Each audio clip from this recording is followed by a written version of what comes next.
Hi guys, hi Google.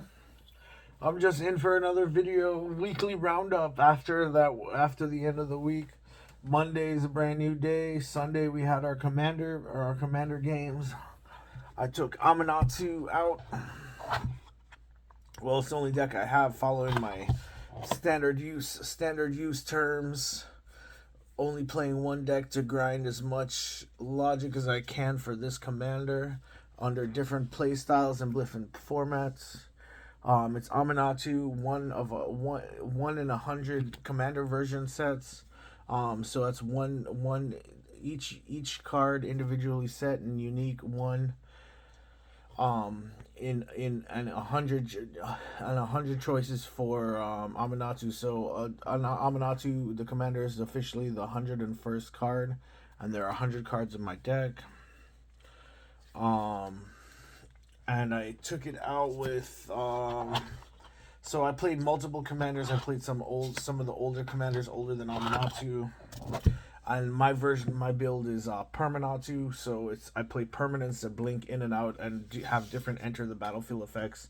At one point, I got Panharmonicon out, and I had a copy of Panharmonicon. I had two copies of Panharmonicon, but did not draw any artifacts or creatures to double up on their enter the battlefield triggering.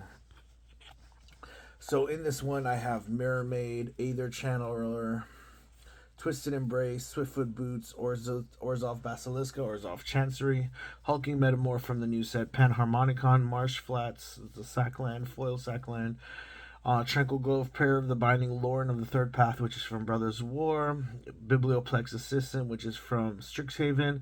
Put into one, you get to put one target instant or sorcery from your graveyard on top of your library. Mistvault Bridge, Plains, Phyrexian Metamorph, Oath of Teferi, Wormcoil Engine, Clearwater Pathway, Maze Mind Tome. Let me see if Urza Lord Protector, Thran Portal, Teleportation Circle, Lulth, Elspeth Conquers Death, Diabolic Intent, Felidar Guardian, Obscura Charm, Momentary Blink, Skyclave Apparition, Island, Silver Quill, Campus, Corpse Knight, Sharum the Hegemon, Skybridge, Professor Onyx, Glasspool Mimic, Callous Blood Mage, and Spark Double. That's the first half, and then the second half the second third contains Altar of the Brood, which I almost won with I almost decked everybody, but it got counterspelled or it got Force of Negation. Um, I did a pretty good amount of damage. I almost did this twice. Altar of the Brood and decking everybody. Mystic Remora, Arcane Signet, Swamp, Island, Plains, Pleca Perdition, which is a versatile land from Zendikar Rising.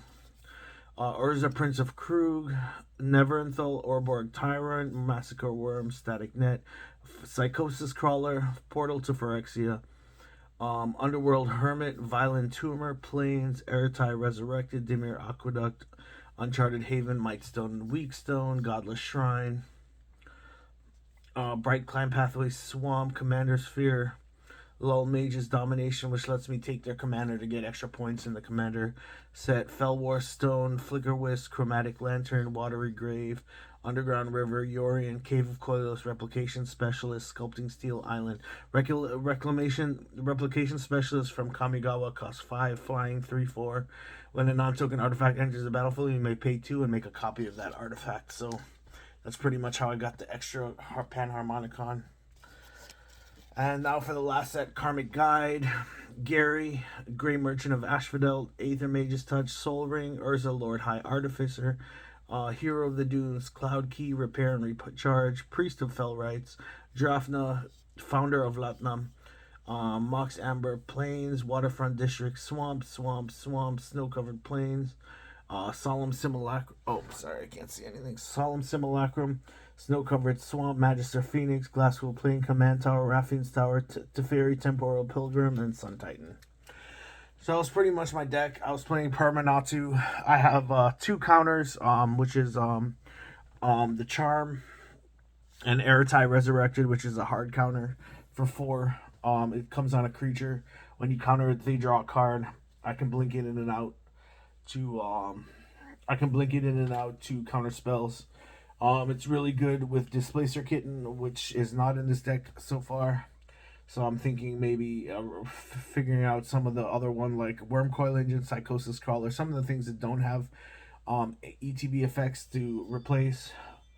But so far from Dominaria Remastered, I've big stuff. The tutors I've seen in play after this weekend, those were big. Those were big pulls. People got a lot of worldly tutors. They were estimating the price at maybe the most common tutor being the lowest price, but it's not true.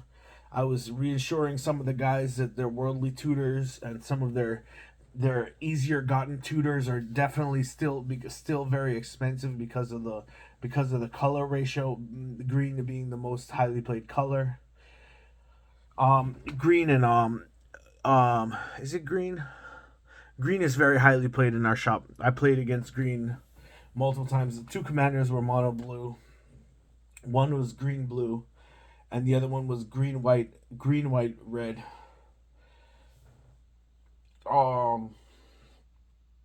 Some other commanders I placed third and fourth, and I won this Dominaria Remastered draft booster and this Brothers War draft booster, which I'm going to go ahead and open later on this show or later on this episode. So I just kind of want to talk about where Dominaria Remastered sits. It seems like people have been pulling and using some of the Preston from Jumpstart 2022 is a brand new card, hasn't been ever reprinted. It's the first print in Jumpstart 2022. No foils of it exist to this day. It's probably one of the pricier Aminatu cards. Elish Norn is going to be pricey. That I still have to. I've pre-ordered the completed version, the completed bundle, which comes with the Elish Norn. So I'm really stoked about that. I get my guaranteed Elish Norn. And what was I thinking? I get my guaranteed Elish Norn and and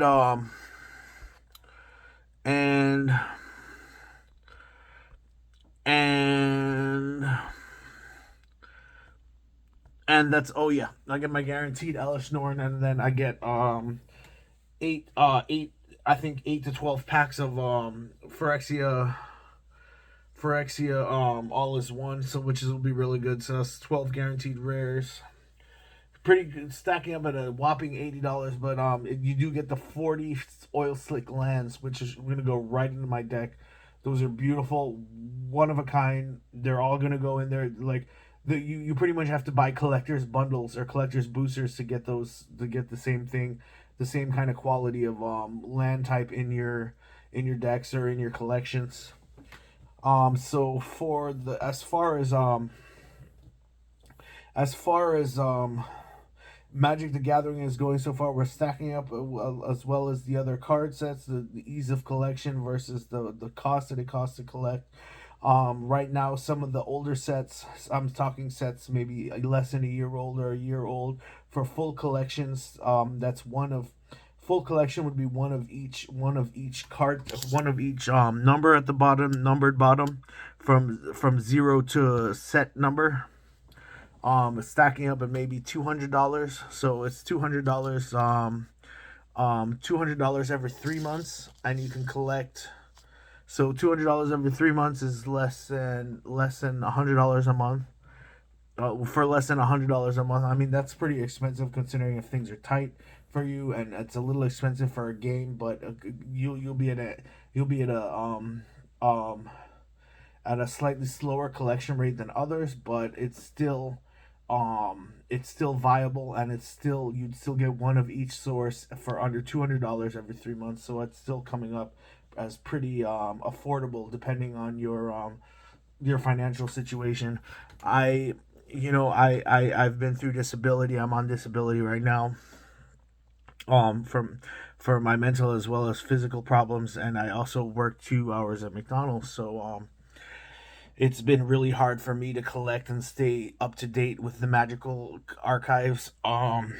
It's coming out as a little bit expensive considering I have a car, but Luckily now I'm not getting I have a new insurance company which is taking the majority, so I'm using that to my advantage to enhance my Magic collections. I'm still able to save, but if I had to put all things aside, I don't have a family. I mean, I have my family, but I don't have any children. Say if I did have children and we're looking at from another perspective, I would say the collection rate might have been a little bit too much. Maybe you're looking what you want to ideally spend on your games and your collections is maybe $20 a month. That's why World of Warcraft is so good, because it comes into that $15 a month range, which is guaranteed to have prolonged and better kind of like you want your games for free, essentially, but for those that have to pay, you want it less than $20 a month. And right now, it's running. Magic is running at a little under 100, um, a little under 100 a month, maybe $75 a month. Hey Alexa, what's 300 divided by two? 300 divided by 2 is 100. By the way, you have a new notification. Do you want to hear it? Yeah. One new notification for Vidya from Amazon Shopping. I found 2 deals for items you saved on Amazon. Do you want to hear more? Yeah. First, from your wish list, Lambert Ultra Soft 8-piece towel set 100% pure ringspun cotton is $21.56 after $38.43 in savings. With delivery by today. To get the deal, just say, add to cart. To hear another deal, say, next.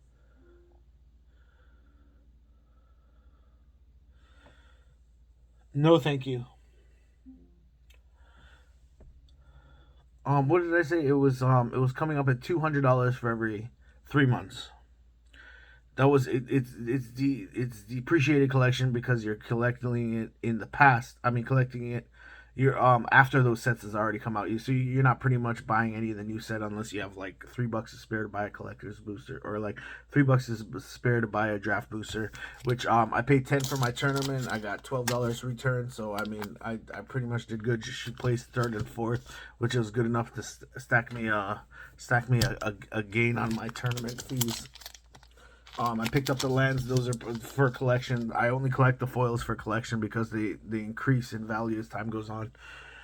Um, what was I gonna say? We're looking at $200 over 3 months.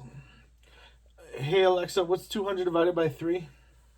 200 divided by 3 is approximately 66.6. 56, so it's almost 3 times the amount of World of Warcraft. So if you're looking at it to switch games, you're looking at 3 times the input to collect magic over World of Warcraft, which World of Warcraft is digital securities, which you'll always have as long as the company's around. And since it's one of those infinite series companies, it will last and it will be around forever. Just like Magic the Gathering, and some of the card games. I used to play Marvel versus DC. It has an infinite series, but it did not click. So like as soon as they're ready to bring it back, it'll already have subject matter and data for them to play statistics and card text and flavor text and card quantity and quality and everything. um so without further ado, I didn't see. I still have a lot of big creatures in Amanatu, Permanatu, because of the fact that I like to play permanents over spells. But seeing after these 2 games, I was convinced that maybe spells in Atu or instant or sorcerer Atu. That's instant or sorceries with Amanatu and Displacer Kitten and on some other effects that let you cast spells and blink stuff in and out. I was thinking maybe that might be better, just to kind of control the game a little bit better, because there are some things that require absolutely control, because some of these decks right now, some of these commander 1 of 100 uniquely chosen cards and with commander combos can end the game within by turn 4 if they get a hand, and with 4 people running at 20% for their I think 20 at 100 cards, the turn 4 combo ratio is like 11% for 4 people. 11 or 4. I think it's 3, 5, 7 and then 11%.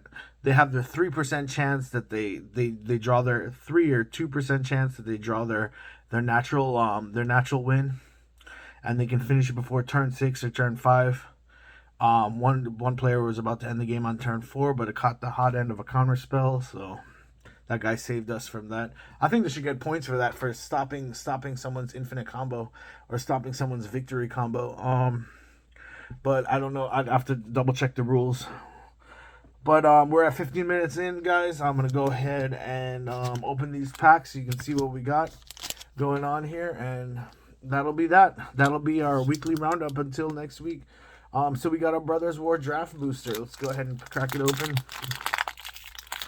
This is strictly from winnings. Let's see. Let's get a jackpot. Let's get the hot end of a jackpot. So we got a Power Stone token. Pretty cool. We got a self-assembler as our, and then this, we got one of these. Liberator, Urzum's Battlethopter. Very good. Legendary artifact. This is the 3-mana legendary. Very good card. And then some of our uncommons. Mask of the Jade Crafter. Go for the Throat, which is one of the highly sought after uncommons in standard for removal, black removal. Then we got Veterans Power Blade, Latnam Adapt, Tokasha's Dig Site, Scrap Worthmut, Overwhelming Remorse, which is really good in draft. Mindworker, Phalanx, Trench Stalker, Fog of War, and Scrapwork Cohort. I drafted Fog of War, and it was really good. I drafted green black artifacts. So I went with Ramp. This is the Dominaria Remastered. This just came out. This is a recently just came out draft booster. This is Dominaria Remastered draft booster. So yeah, I drafted on MTG Arena green black ramp. So Fog of War came in very handy because you gain life for each creature on the battlefield and prevents damage from anything that's power 3 or less. So if they're rushing you, you're gaining life for every creature on the battlefield and negating damage. So it actually nets you 2 turns. It's like a nice little time walk early on. But you still have to deal with board afterwards. But if you're playing big creatures, eventually they'll catch up. That extra turn of damage really goes a long way. So I thought Fog of War was really good. Grape Shot, Snap, Sun Class, enchant creature gets +1/+3. Street Wraith, Elvish Apparition, Klajani Dragon Engine, Polluted Mire, Deadbolt, and then we got Order and Chaos. Look at that. Exile target. Order and Chaos. Exile target attacking creature. Creatures can't block this turn. Beautiful. That's the first time I've seen that card. Voice of All. As Voice of All enters the battlefield, choose a color. Voice of All is protection from the chosen color. Gemstone Mine is my rare. Gemstone Mine enters the battle with 3 mining counters. Remove a mining counter. Add 1 mana of any color. If there are no mining counters on Gemstone Mine, sacrifice it. Very good card. It's probably going to go into my deck. Very nice card. Elvish Spirit Guide. Exile Elvish Spirit Guide from your hand. This is really good in the limited set. And then Foil Spirit Link. Beautiful card. Foil Spirit Link. When enchanted creature deals damage, you gain that much life. Beautiful. We got a nice little mountain and an insect token. Alright guys, we finished a little earlier this time. I just want to say thank you so much. God, I love you, Google. Thank you so much, God, for giving us the chance to share our thoughts, emotions, feelings, and ourselves with you, God, on the internet, and with other people and other like-minded and searching individuals. People who are just searching the internet have us. Thank you for giving us the ability to grant you content and also grant you what we have learned with our lives, or whatever videos are out there, whatever. Everything's a learning process. Thank you so much, God. Thank you so much, Google. Thank you so much, everyone. That's it. That's all, and probably till next week. I'm gonna see if I can slow down my collection rate just to only collect and produce on Sundays, but we'll see. All right, thanks, guys. Take it easy. See you later.